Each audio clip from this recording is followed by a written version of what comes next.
जी, आज का हमारा टॉपिक है लिक्विड क्रिस्टल। क्या है जी? Liquid crystal. तो लिक्विड पोर्शन के बाद converting into crystalline solid portion, that is known as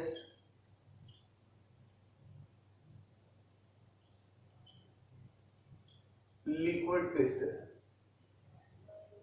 ठीक है, तो ये हमारा सिंपल सा एक टॉपिक है जिससे हम लोगों ने सीखना है कि ये सॉलिड्स या लिक्विड के दरमियान वाली जो स्टेज है जिसे हम लिक्विड क्रिस्टल कह रहे हैं, कहाँ से आई, कैसे बनी, इसकी क्या प्रॉपर्टीज हैं, सारी चीजें आप लोगों को हमने सिखानी है। तो देखिएगा, पहले definition,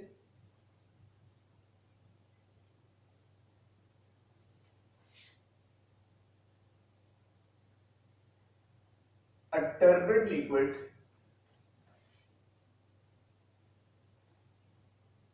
which have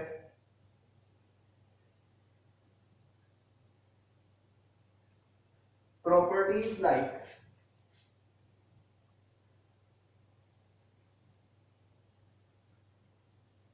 solids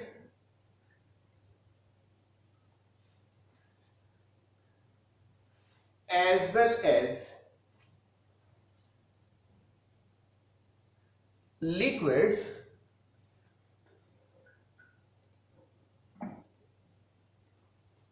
and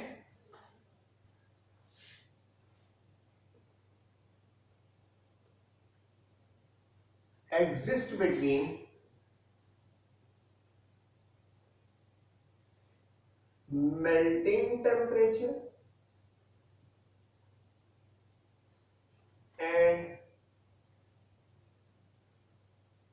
clearing temperature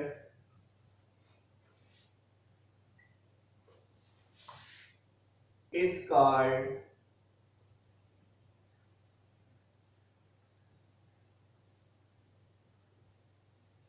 liquid crystal. इसे हम लिक्विड क्रिस्टल कहते हैं। तो यहां तक हमें यह पता चला कि लिक्विड क्रिस्टल की डेफिनेशन में क्या क्या चीजें प्रोमिनेंट है। मसलन पहली बात, जो इनमें प्रॉपर्टीज होती हैं वो किन जैसी होती हैं? लिक्विड जैसी भी होती हैं और क्या नाम से बोलते हैं, सॉलिड्स जैसी भी होती हैं। यानी कि ना ये लिक्विड हुआ ना ये सॉलिड हुआ, बल्कि इनकी इंटरमीडिएट स्टेट हुआ। इसका मतलब है just not like liquid, not like solid, but in between them. सही है। और फिर ये मेल्टिंग और क्लीनिंग टेम्परेचर के दरमियान पाया जाता है। इसका मतलब है कि कोई ऐसी स्टेज है कि सॉलिड को हम हीट करके, गर्म करके जरा मेल्टिंग की तरफ लाते हैं, अभी पूरा मेल्ट नहीं होता, सेमी सॉलिड सा बनता है। वो जो सेमी सॉलिड वाली स्टेट है ना, जिसमें वो ना सॉलिड रहता है हार्ड वाला, ना फुल टाइम लिक्विड बनता है पानी वाला, तो ये कैसा होता है? तो ये वो वाली स्टेज किसी किसी में आती है। तो वो जो किसी किसी में स्टेज आती है उसका नाम क्या कहलाता है? लिक्विड क्रिस्टल कहलाता है। अब इसकी हम जनरल सी एक इक्वेशन बना देते हैं। मसलन उस इक्वेशन को कैसे हम डील करेंगे? लाइक मैं कहता हूं मेरे पास है क्रिस्टलाइन सॉलिड है, ठीक है, मैं उसे हीट करता हूं, वो कन्वर्ट हो जाता है लिक्विड लाइक क्रिस्टल में, जिसे मैं लिक्विड क्रिस्टल कह देता हूं। उसे मैं हीट करता हूं, वो क्लियर लिक्विड में कन्वर्ट हो जाता है। सही है। अब यहां पे जो बात समझने वाली है वो कुछ यूं है कि हम लोग किसी चीज को हीट अप करते हैं। जब किसी चीज को हीट अप करते हैं तो वो सॉलिड से जैसे ही लिक्विड में कन्वर्ट होती है, तो उसे हम लोग नाम देते हैं, ये है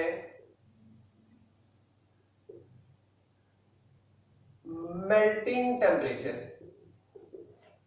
ये क्या है? ये मेल्टिंग टेम्परेचर है, यानी कि वो लिक्विफाई होना शुरू हो गई। अच्छा, जब उस लिक्विड को हम मजीद हीट करते हैं तो वो वाइट, मसलन के हुआ ऐसे कि हमने एक लिक्विड को मेल्ट करना शुरू किया। अब वो जब मेल्ट करना शुरू किया, वो पहले ना लिक्विड बन गया, लेकिन उसका कलर जो था ना वो मिल्की वाइट था। मिल्की वाइट का मतलब सफेद सफेद था। तो हमने कहा ये सफेद सफेद है लेकिन है लिक्विड। हालांकि जैसे चीनी है, उसे आप चीनी आपको वाइट वाइट नजर आती है, ठीक है, वाइट वाइट पाउडर सा नजर आता है, उसको अगर पीस लें तो अगर आप उसे हीट करें तो वो पानी बन जाता है, यानी कि बिल्कुल लिक्विड शीरा होता है, बिल्कुल कलरलेस होता है। तो वो कहता है जब उसे मतलब कि चीनी की तरह की क्रिस्टल थी किसी सब्सटेंस की, उसे जरा हीट किया ना तो वो जनाब दूध की तरह हो गया, मिल्क शेप हो गया। जब वो मिल्क शेप हो गया ना तो ये परेशानी है कि वो जो व्हाइट व्हाइट मिल्क शेप है, अब उसका क्या नाम उसे बोलते हैं, वो क्या चीज है हमें नहीं समझ आई। फिर हमने थोड़ा सा और हीट किया, जब हमने थोड़ा सा और हीट किया, वो जो मिल्क टाइप था ना वो दूधियापन था, यानी कि जैसे गिल्लू टाइप होता है, जैसे मिल्क शेक टाइप होता है, वो जो मिल्क शेक था वो बिल्कुल क्लियर वाटर में कन्वर्ट हो गया। तो हमने कहा कि ये मेल्टिंग पॉइंट के बाद तो इसमें कन्वर्ट हुआ है, फिर मेल्टिंग पॉइंट के बाद जब मैं मजीद हीट देता हूँ उससे मैं कहता हूँ ये हो गया। फिर जब वो व्हाइट व्हाइट मटेरियल में बिल्कुल कलरलेस हो जाता है तो उसे कहते हैं क्लीनिंग टेम्परेचर, उसे क्या कहते हैं क्लीनिंग टेम्परेचर। तो यहां से ये हमें पता चला कि ये एक टर्बिड लिक्विड है। ये जो टर्बिड का वर्ड है, टर्बिड का मतलब होता है गदला, आलूदा, नॉट क्लियर, नॉट ट्रांसपेरेंट, ठीक है, जो ट्रांसपेरेंट है ना हो। अब जो ट्रांसपेरेंट ना हो, नॉट क्लियर हो, तो क्लियर ना हो तो सिंपल सी बात है कि हमने कहना है कि ये क्या है, ये बिल्कुल वाटर की तरह भी नहीं है ना सॉलिड की तरह भी नहीं है, तो हम उसे कहते हैं टर्बिड। जैसे लस्सी का कलर होता है, ना वो व्हाइट होती है ना वो बिल्कुल कलरलेस होती है, ठीक है, लेकिन उनमें प्रॉपर्टीज दोनों हो। अब देखो, क्लियर होने से पहले और मेल्ट होने के बाद वो स्टेट है, ना वो लिक्विड है ना वो सॉलिड है, बल्कि दोनों के दरमियान दूधियापन इख्तियार किए हुए, इस स्टेट का नाम क्या है, लिक्विड क्रिस्टल। इस स्टेट का नाम क्या है, लिक्विड क्रिस्टल। एक बात हो गई। अब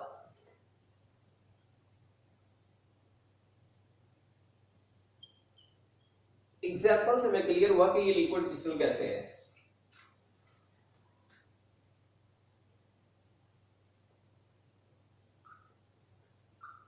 first of all,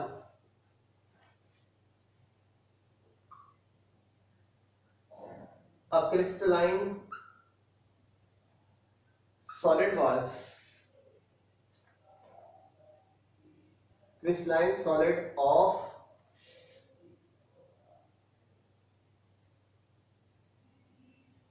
cholesterol,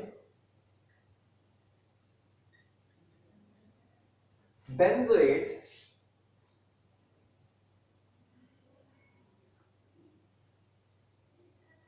was studied in laboratory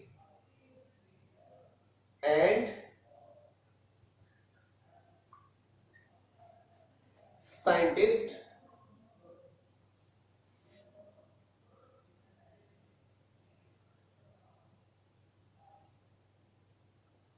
give heat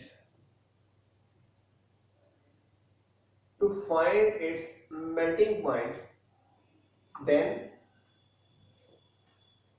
it got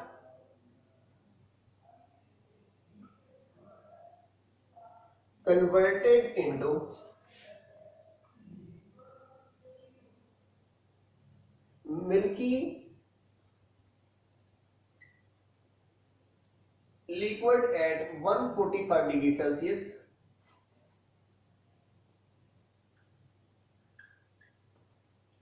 which is called its melting point.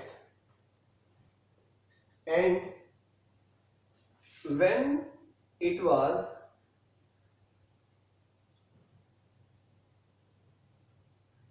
further heated, it got converted into a clear liquid at 179 degrees Celsius,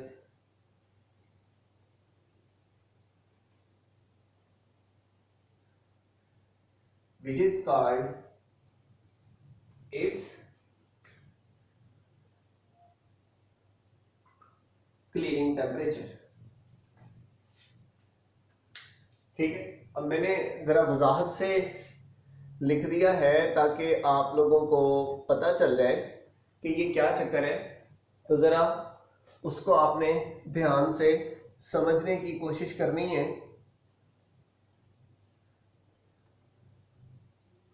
ठीक है, तो उसमें क्या समझने की कोशिश करनी है वो जरा सुनिए। पहला, उसने टेम्परेचर दिया मेल्टिंग पॉइंट पे, तो वो कन्वर्ट हो गया किसमें, मिल्की लिक्विड में। ठीक है, कितने पे, 145 पे। Okay that's good. लेकिन था वो क्या, क्रिस्टलाइन सॉलिड था। ये जो लेबोरेटरी में ये काम किए जाते हैं ना, ये क्यों किए जाते हैं, मिसाल के तौर पे आप लोगों को मेल्टिंग पॉइंट के जरिए किसी भी चीज का आइडेंटिफिकेशन करने का मौका मिल जाए। मसलन आपको पता नहीं था कि ये व्हाइट व्हाइट पाउडर क्या है, आपने उसे मेल्टिंग पॉइंट ऑपरेटर से हीट किया तो उसका मेल्टिंग पॉइंट निकला 801। आप टेबल से देखते हो 801 किसका है, पता चलता है NaCl का। किसका है, NaCl का। तो इस तरह जो क्रिस्टलाइन सॉलिड्स होते हैं उनके मेल्टिंग पॉइंट क्या होता है, शार्प। और शार्प का मतलब क्या होता है, तेज नहीं, एग्जैक्ट। ठीक है, तो ये अपना कोलेस्ट्रॉयल बेंजोएट जो कंपाउंड था, इसका वो एनालिसिस कर रहा था। तो उसने जो कंपाउंड बनाया उसने चेक करना था कि क्या ये कोलेस्ट्रॉयल बेंजोएट ही है, क्योंकि उसका मेल्टिंग पॉइंट था 145। अगर 145 होता तो उसने कहना था कोलेस्ट्रॉयल बेंजोएट है। तो जब उसने मेल्ट किया तो वाकई 145 में मेल्ट हुआ। जब 145 में मेल्ट हुआ तो यहां से कंफर्म हो गया कि इसका मेल्टिंग पॉइंट ये है, लेकिन उसमें वो लिक्विड नहीं बना, मिल्की लिक्विड बना। किसमें कन्वर्ट हो गया, नहीं मिल्की लिक्विड में। तो जो मिल्की लिक्विड है उसको जब हमने फर्दर हीट किया कितने पे, 179 पे, तो 179 पे वो क्या बन गया, क्लियर लिक्विड बन गया। क्या बन गया, क्लियर लिक्विड बन गया। मतलब जैसे कि मैं यूं कहूं,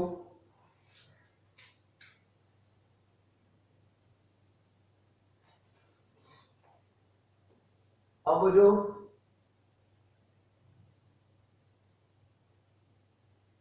कोलेस्ट्रॉयल बेंजोएट है, पहले वो था क्रिस्टलाइन सॉलिड, मैंने इसे हीट किया,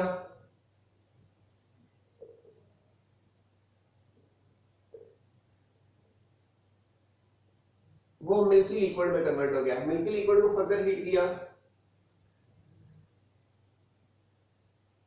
तो वो क्लियर लिक्विड में कन्वर्ट हो गया। अब यहां पे जो बात सुनने वाली है, समझने वाली, वो क्या है कि क्रिस्टलाइन सॉलिड को आपने हीट किया कोलेस्ट्रॉयल बेंजोएट के, कितने पे हीट किया, 145 डिग्री सेल्सियस पे। तो किसमें कन्वर्ट हो गया, मिल्की लिक्विड में। ठीक है, तो फिर आपने इसे क्या किया जी, हमारे पास मजीद हीट किया 179 पे। जैसे ही वो पहुंचा तो वो जो मिल्की मिल्की था वो किसमें कन्वर्ट हो गया, क्लियर लिक्विड में। तो उससे उसने कहा this is known as its melting point, this is known as its clearing point. Clearing point का मतलब है कि वो जो व्हाइट व्हाइट है वो भी इसमें कन्वर्ट हो गया। इसका मतलब 179 से पहले 145 के बाद वाली स्टेज वो मिल्की मिल्की है।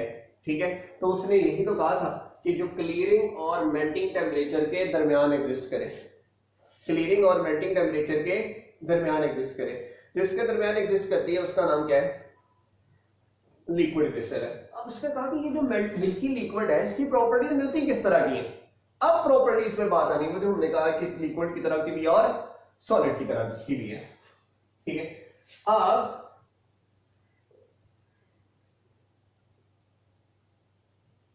मैं इनकी प्रॉपर्टीज की तरफ आ रहा हूं। ठीक है,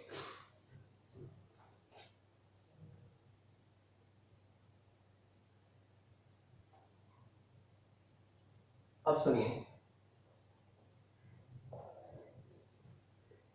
पहली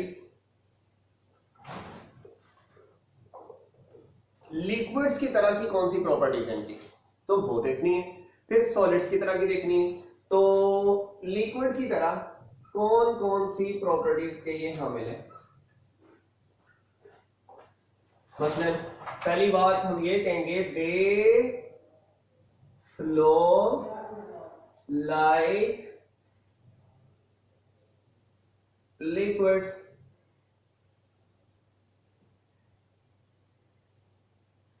इसे हम फ्लूइडिटी कहते हैं कि जो लिक्विड्स हैं उनमें प्रॉपर्टी होती है कि वो क्या करते हैं, फ्लो करते हैं। क्या करते हैं, फ्लो करते हैं। तो ये भी किस तरह, ये भी फ्लो करते हैं। किस तरह फ्लो करते हैं, जैसे कि लिक्विड फ्लो करते हैं, तो इससे पता चलता है कि इनकी प्रॉपर्टीज किस तरह की है, लिक्विड जैसी है। फिर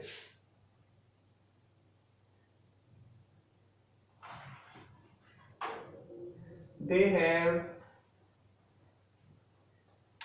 aqueous tension like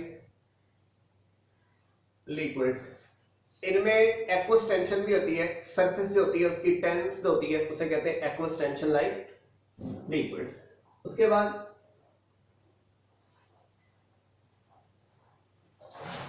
they have विस्कोसिटीज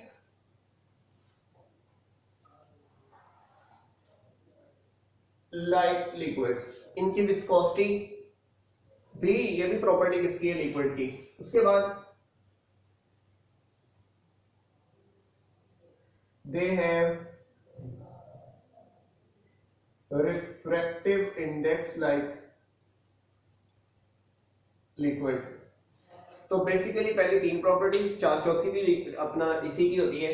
तो फ्लो लिक्विड करते हैं, एक्वस टेंशन लिक्विड की होती है, विस्कोसिटी या डेंसिटी एक ही बात है, वो भी लिक्विड्स की होती है। फिर रिफ्रैक्टिव इंडिसेस या इंडेक्स, ये किसका होता है, ये भी इनका होता है। और ये प्रॉपर्टी भी किसके साथ मैच करती है, लिक्विड के साथ मैच करती है। उसके बाद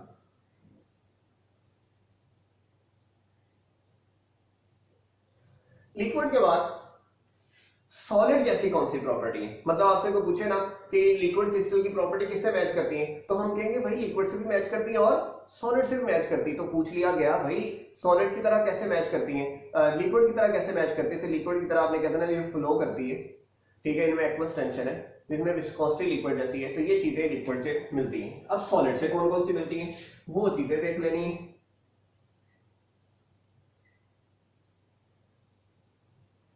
अब सुनिएगा,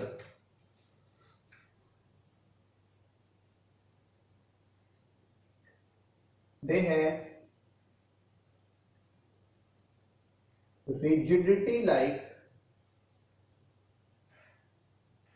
सॉलिड्स। इनमें क्या होती है, स्ट्रेंथ होती है। स्ट्रेंथ मतलब कि रिजिडिटी होती है कि इनमें क्या होते हैं, ये हार्ड होते हैं, ठीक है।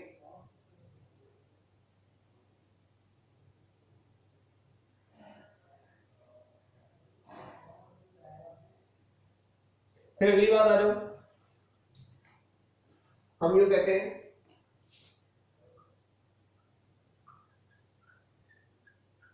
they have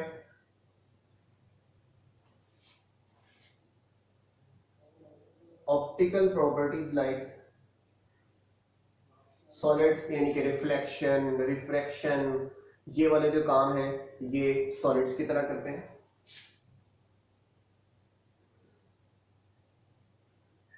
they have ordered arrangement of crystals like solids। इनमें जो क्रिस्टल्स होती हैं वो बिल्कुल तरतीब के साथ जुड़ी होती हैं, और ये प्रॉपर्टी किनसे मैच करती है, सॉलिड से मैच करती है। उसके बाद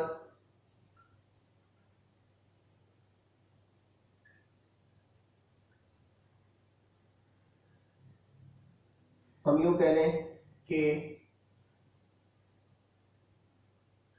दे are always anisotropic in nature. ये भी सॉलिड की प्रॉपर्टी है। एनिसोट्रोपिक, एनिसोट्रोपी का मतलब क्या है, वो मतलब सुन लेना। ये हमने सॉलिड की प्रॉपर्टीज जब आपको पढ़ाएंगे तो वो उसमें मैं डिटेल से इसको डिस्कस करूंगा, लेकिन इसमें थोड़ा सा हमने डिस्कस करना ताकि हम प्रॉपर्टीज भी पढ़ सकें।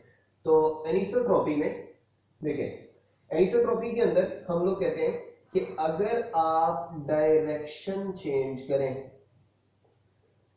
तो फिजिकल प्रॉपर्टीज भी चेंज हो। ये चीज आपके ध्यान में आनी चाहिए। क्या चीज ध्यान में आनी चाहिए कि with the change in direction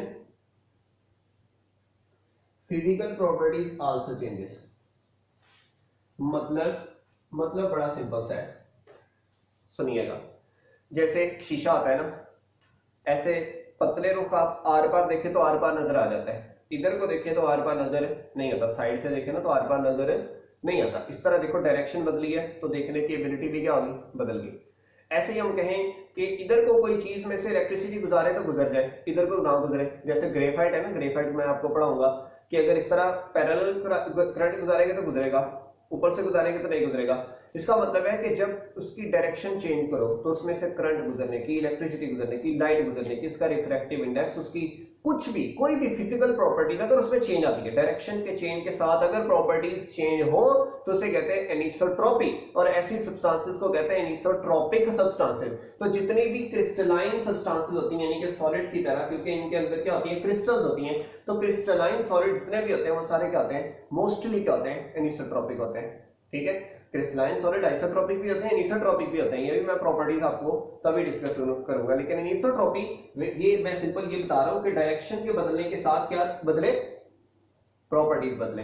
तो डायरेक्शन के बदलने के साथ प्रॉपर्टीज बदलेगी, सिर्फ इसी सूरत में बदलेगी कि अपना जो उसके अंदर जो प्रॉपर्टी है वो कौन सी है, एनिसोट्रोपी है। ठीक है जी, तो ये एनिसोट्रोपी है यहां तक कि हमारे पास सॉलिड की तरह की प्रॉपर्टीज हो जी। अब देखिए मैंने चंद चीजें इसकी डिस्कस की हैं, तो उसके अंदर क्या क्या चीजें हैं वो जरा सुनिए। मैं दोबारा रिपीट कर देता हूं कि लिक्विड क्रिस्टल, ना लिक्विड ना क्रिस्टल, बल्कि इसके इन बिटवीन। ठीक है, जैसे मतलब इंसानों में शीमेल टाइप होता है, ऐसे ही ये भी शीमेल टाइप है, यानी कि ना वो ना ये।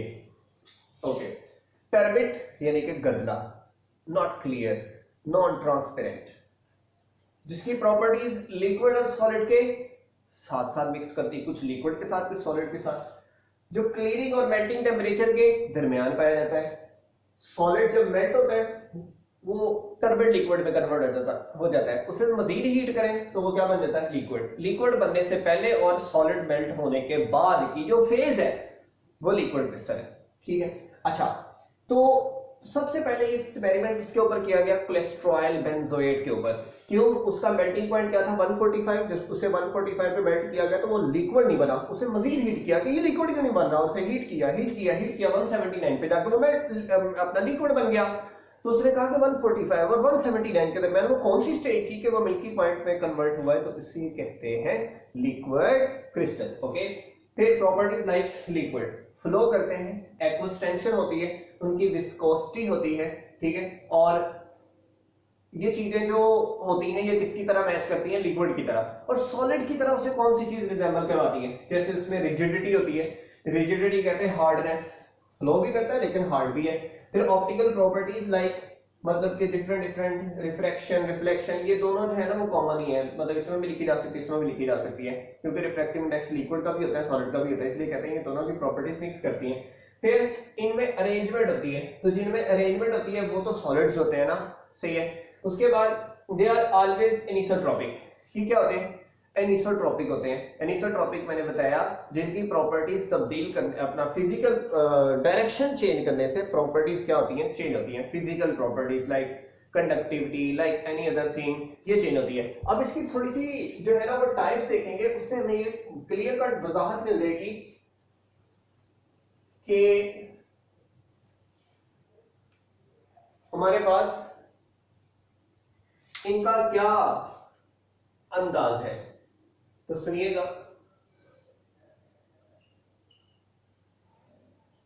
टाइप्स के अंदर कितनी अक़साम के ये होते हैं, किस तरह के ये, किस बेस पे हम इनको टाइप्स में कन्वर्ट करते हैं, तो वो चीजें हमें देखनी है। Liquid crystals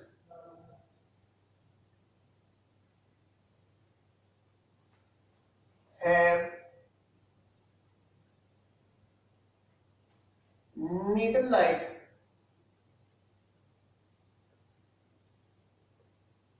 crystals in them. So by varying their arrangement they are classified into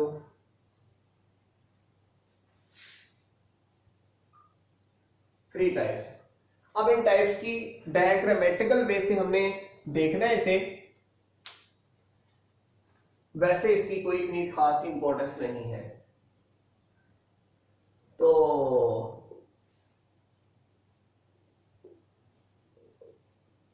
एक है नमेटिक, एक है सिमेट्रिक और एक है कोलेस्ट्रिक। ठीक है, अब सुनिएगा, इसमें नीडल-लाइक क्रिस्टल्स है,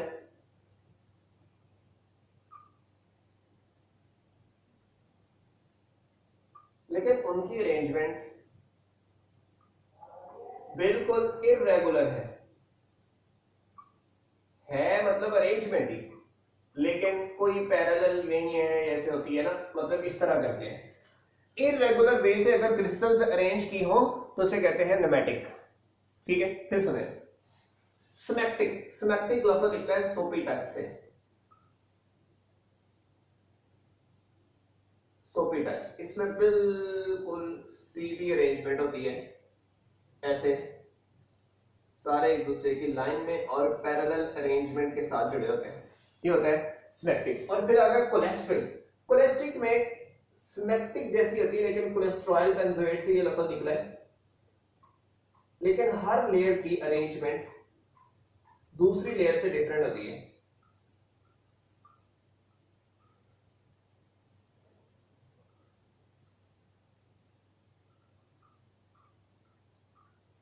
मैं कह सकता हूं कि हर लेयर सिमेट्रिक है आपस में, लेकिन एक दूसरे के हिसाब से वो क्या है, कोलेस्ट्रिक है।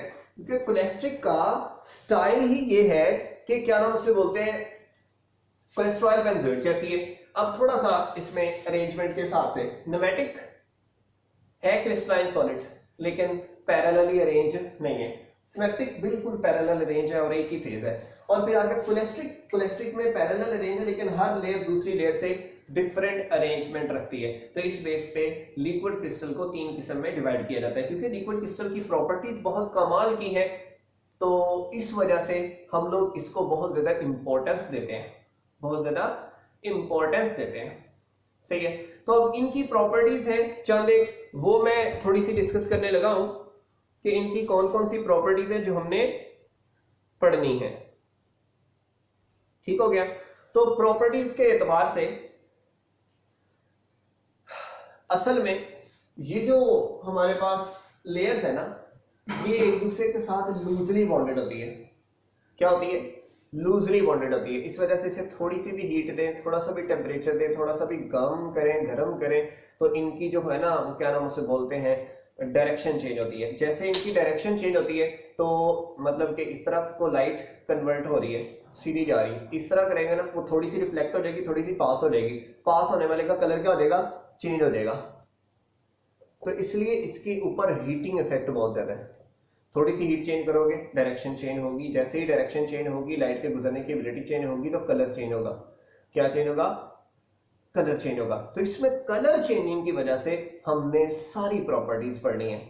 मसलन मसलन मसलन आप एज अ टेम्परेचर सेंसर पढ़ो, जैसे आपके कमरे में रूम टेम्परेचर मेजर करने वाला एक स्केल लगा हो जो टेम्परेचर की बेस पे काम करता हो। देखो 25 डिग्री सेल्सियस है, वो तस्वीर है ब्लू कलर की। जैसे हीट बढ़नी है उसकी डायरेक्शन चेंज होनी है, वो ब्लू से ग्रीन हो जाएगी, थोड़ी सी हीट और बढ़ेगी वो रेड हो जाएगी। तो इस तरह डायरेक्शन चेंज करने से, उसकी एग्जांपल आपके मोबाइल के ऊपर जो चीज है वो एलसीडी है। LCD stands for liquid crystal display. वो ऐसे करके डिस्प्ले, आपका मोबाइल की बैटरी से थोड़ा सा करंट आता है, वो करंट उसे हल्की सी हीट देता है, उसकी डायरेक्शन चेंज होती है। आप अगर गौर से देखें ना एलसीडी को, एक दोनों नुकरों से देखें तो व्हाइट लाइट निकल रही है, व्हाइट के अलावा कोई लाइट नहीं है उसके अंदर। ठीक है, लेकिन वो जो व्हाइट लाइट है लिक्विड क्रिस्टल से जैसे जैसे अरेंजमेंट चेंज करती रहती है वैसे वैसे रिफ्लेक्ट होने वाली लाइट डिफरेंट होती रहती है, कभी ग्रीन हमारी आंखों में पड़ती है, कभी येलो पड़ती है, कभी ब्लू पड़ती है। जो हमें से कमांड देते हैं, जो करंट की पावर जाती है, जितनी स्पीड से उसे घुमाना होता है उतनी स्पीड से ही वो घूमती है। ठीक है, जैसे मैं एक और एग्जांपल देता हूं, आप लोगों के पास है वो कैलकुलेटर है, वो भी एलसीडी है। कैलकुलेटर को ऐसे प्रेस करो ना, तो प्रेस करो तो उसकी पेस्ट ऐसे लगता है ऐसे जैसे साइडों पे जा रही हो, तो क्लियर कट आपको पता चलता है कि वो लिक्विड क्रिस्टल की पेस्ट होती है। ठीक है, तो इसी तरह मसलन आपके जो है वो क्या नाम उसे बोलते हैं, कोई इलेक्ट्रिकल सर्किट है वो फेल हो जाए, जैसे बिजली की तार है ना, बिजली की तार का पूरा कॉइल बना हुआ है। अब आपको पता है कहां से ये कट हुई है, कहां से ये स्पार्क कर रही है, तो कहां से स्पार्क कर रही है वो तो नहीं पता, तो आप क्या करते हो, उसके ऊपर लिक्विड क्रिस्टल की पेंट लगाते हो। जब लिक्विड क्रिस्टल की पेंट लगाते हो तो वहां से वो वाला कलर क्या हो जाता है, चेंज। जैसे आप तारे लगाओ तो जहां से स्पार्किंग हो रही होगी वहां पे तार गर्म हो जाती है, जब तार गर्म होगी तो वहां से टेम्परेचर चेंज होगा, टेम्परेचर चेंज होगा तो लिक्विड क्रिस्टल हीट अप होने से कलर चेंज कर देती है। एक और टेक्निक सुनो, लाइक आपने स्किन थेरेपी करनी है, कोई मतलब सांडनुमा मर्द है या औरत है जिसके अंदर फैट बहुत ज्यादा है, तो उसकी जो वेन्स होती हैं वो बहुत ज्यादा दबी होती हैं, वेन्स नजर नहीं आती, अब ये कौन सा बैटरी मार के नजर आती हैं, तो उसके ऊपर क्या करते हैं, लिक्विड क्रिस्टल की पेंट कर देते हैं।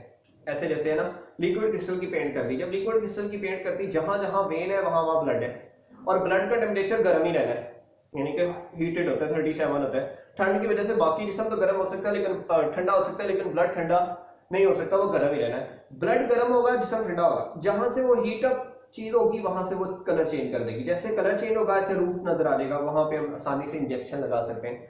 फिर ट्यूमर, रसौली, कैंसर जैसे हम बोलते हैं, वो कैंसर को सबसे आसान डिटेक्ट करने का तरीका यही है, बायोलॉजिकल ट्रीटमेंट के अंदर जब किसी के मुंह से नशी उतारनी हो, उसे पता हो कि इसके अंदर कील महासे हैं, तो उसको रेडिएशन मारनी हो तो उसके ऊपर लिक्विड क्रिस्टल की पेंट करते हैं, जहां पे कील महासे हो, कोई ब्लॉकेज हो वेन की, कुछ भी हो, वहां पे क्या नाम उसे बोलते हैं, फौरन से हमें नजर आ जाता है कि यहाँ पे ब्लॉकेज है, वहां पे आप उसे सर्जरी कर लें या रेडिएशन मार लें या जो भी करना है वो आप आसानी से कर सकते हैं। फिर किसी को हार्ट अटैक हुआ है या किसी का जो है ना दिल का वाल बंद हुआ है या कहीं नाड़ में ब्लॉकेज है, पेन हो रही है उसे कि पता नहीं क्या हो गया, तो वो उसके ऊपर लिक्विड क्रिस्टल लगाते हैं, जहां पे ब्लॉकेज होगी वहां पे बार बार ब्लड उसके ऊपर फोर्स लगा रहा होगा कि भाई ब्लॉकेज खुले ब्लॉकेज खुले, तो फोर्स लगने से उस जगह का टेम्परेचर हाई हो जाता है, तो हमें पता चल जाता है यहाँ पे क्या है, ब्लॉकेज है। खवातीन में ये आप सबके घरों की बात है, मतलब हर घर में होता है ये, तकरीबन हर आप कह लें कि 100 में से 25 खवातीन को, तो ये रेशो बन चुकी है आजकल, 100 में से 20-25 खवातीन को ब्रेस्ट कैंसर होता है। कईयों को मलिग्नेंट होता है, कईयों को बिनाइन होता है, जिनको मलिग्नेंट होता है वो नियर टू डेथ पहुंच जाती हैं तब पता चलता है, और कईयों को बिनाइन होता है वो मौत तक भी चले तो उसे कोई खतरा नहीं है। यानी कि होता क्या है कि खवातीन के ब्रेस्ट के अंदर क्या नाम से बोलते हैं, कोई भी दाना निकलता है, कोई भी जैसे रसौली टाइप बनती है, फोड़ा टाइप बनता है, तो वो क्या होती है, शर्माते हुए बताती नहीं है घर में, भाई को कैसे बताएं, अब्बू को कैसे बताएं, इवन खामद को कैसे बताएं, मतलब जो भी आपके सब घरों में खवातीन है, इसलिए मैं ये शेयर कर रहा हूँ, वरना नहीं मैंने शेयर करना था। तो वो इग्नोर कर देती हैं।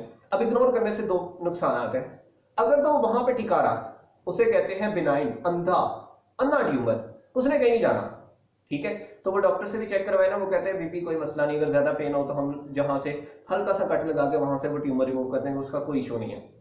एक बात होगी। दूसरा क्या होता है, वो ट्यूमर बनता है उसे कहते हैं मेलिग्नेंट, उसका थोड़ा सा एक सेल उतरेगा पूरी बॉडी में, कहीं ना कहीं चला जाएगा, वेन के जरिए जाके इधर बैठ गया, इधर ट्यूमर हो गया, किडनीज में चला गया उधर ट्यूमर हो गया, लंग्स में चला गया उधर ट्यूमर, पूरी बॉडी में, ब्रेन में, आंखों में, हर जगह फैल जाता है, हर जगह छोटे छोटे ट्यूमर बनने शुरू हो जाते हैं। सेल को कैंसर कैसे होता है, उसकी हल्की सी मिसाल देता हूं कि एक सेल ने जैसे कट लगता है ना, तभी रीजनरेट होना है, उसको 1 साल लगता है या 6 महीने लगते हैं या 1 दिन लगता है, उसके मल्टीप्लाई होने का एक टाइम है। और अगर कोई सेल अन्य वहां मल्टीप्लाई होने लग जाए, 1 से 2, 2 से 4, 4 से 6, कोई इसके ऊपर रोकने वाला ना हो, उसे कहते हैं इसको अब कैंसर हो गया, इसको अब क्या हो गया, कैंसर हो गया, अन्य वहां growth of cell is known as cancer, ठीक है। अब वो ट्यूमर इधर बना, इधर पूरी बॉडी में फैल जाता है। अब इसकी जब वो फैल जाएगा फिर कोई इलाज नहीं है, और खवातीन को जब तीसरी स्टेज में, चौथी स्टेज में पता चलता है तो उसका कोई इलाज नहीं होता। आपकी माएँ, आपकी बहनें आपके हाथों में दम दे देती हैं, यानी कि मर जाती हैं। क्यों? उसकी मेडिकेशन, जैसे हम कहते हैं ना, बुखार है ना, 100 बुखार है, एक पैराडॉल खा लो, 102 बुखार है, 103 बुखार है, वो पैराडॉल 2 देगा, फिर कहेगा पट्टियां भी करो, फिर ये भी करो, इस तरह डोज हैवी हो जाती है। ऐसे ही कैंसर की अगर वो थोड़ा सा भी ट्यूमर निकले, घर में जाके बताएं कि भाई अगर ट्यूमर निकलता है ना आपके ब्रेस्ट में, तो आपने जरूर डिस्कस करना है और उसका मेडिकल एग्जामिनेशन लाजमी करवाना है, क्योंकि वो ट्यूमर नहीं है, वो 100% कैंसर है। और कैंसर दो किस्म का है, अगर बेनाइन हुआ तो कोई टेंशन नहीं, मेलिग्नेंट हुआ तो टेंशन ही टेंशन है। इसके दो इलाज है, इलाज भी सुन लो। एक होता है अपना कीमोथेरापी। कीमोथेरापी कहते हैं अपना सांप और बिच्छू का जहर मिक्स करके उसमें से कुछ केमिकल्स लेते हैं, वो हमारे ब्लड में इंजेक्ट करते हैं, वो ब्लड के अंदर जाके हर सेल के डीएनए को तबाह करते हैं, तबाह करके रीजनरेट करते हैं। तबाह करके क्या करते हैं? रीजनरेट। हमारे रुए रुए का हर सेल मर जाता है, यानी कि इवन कि जिसको कैंसर हो, आपने अक्सर देखा होगा यहाँ के बाल, हर चीज के बाल उतर जाते हैं। क्यों? वो हर चीज डेड हो जाती है, हर चीज डेड होकर नई बनती है। पूरी बॉडी के सेल्स जो है ना वो नए बनाते हैं। वो फिर तकरीबन 21 दिनों के बाद एक इंजेक्शन लगता है और 8 से 12 तक जाती है डोज, 18 तक जाती है, 16 तक जाती है। तो वो डिपेंड करता है उसके कैंसर की स्टेज पे। दूसरी चीज होती है रेडियोथेरेपी। वो वाले हिस्से को जहां पे भी कैंसर होता है उसे सर्कुलेट करके उस हिस्से को रेडिएशन मार के साड़ दिया जाता है। अंदर से जितने भी सेल्स हैं उसको क्या कर दिया जाता है? किल कर दिया जाता है। ठीक है, तो वो किल करना वो भी बहुत ज्यादा तकलीफ दे अमल है, ये दोनों बहुत ज्यादा तकलीफ दे अमल है। और इस तकलीफ को बर्दाश्त करने वाले बचते हैं, जिनसे बर्दाश्त नहीं होता अल्टीमेटली डेथ होती है। यानी कि हम कह रहे हैं तीसरे स्टेज की भी इलाज है, लेकिन उसकी डोज इतनी ज्यादा हैवी है कि आपको 20 दिनों बाद कैंसर दे अपना जहर देना है, फिर 20 दिनों बाद जहर देना है, 20 दिनों बाद जहर देना है।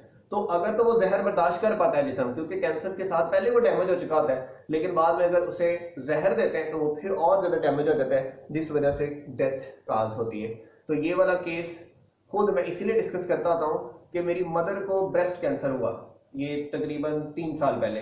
तो उसकी सारी ट्रीटमेंट वो अल्हम्दुलिल्लाह हमें पता चल गया, फर्स्ट स्टेज में था, इनिशियल स्टेज में था, तो हमने उसका इलाज करवा लिया, वो सिलसिला हो गया कीमोथेरेपी से, अल्हम्दुलिल्लाह भी वो ठीक है। तो इसलिए हर माँ को ये पता होना चाहिए कि उनको अगर कोई मसला है तो वो पेन किलर नहीं लेनी, ठीक है, वो चेकअप करवाना है उसका, वो फीमेल डॉक्टर से करवाएं, जहां से भी करवाना है वो करवा के तो वो करें। ठीक है जी, लो जी, आज का लेक्चर ओवर हुआ। तो लिक्विड क्रिस्टल और उसके यूजेस आप बुक से रीड करेंगे, डिटेल मैंने सारी आपको बता दी, डिटेल हमने आपको बता दी है, यूजेस आप उधर से स्टडी करेंगे। सही हो गया? तो स्टडी कर लें। लो जी, अल्लाह हाफिज।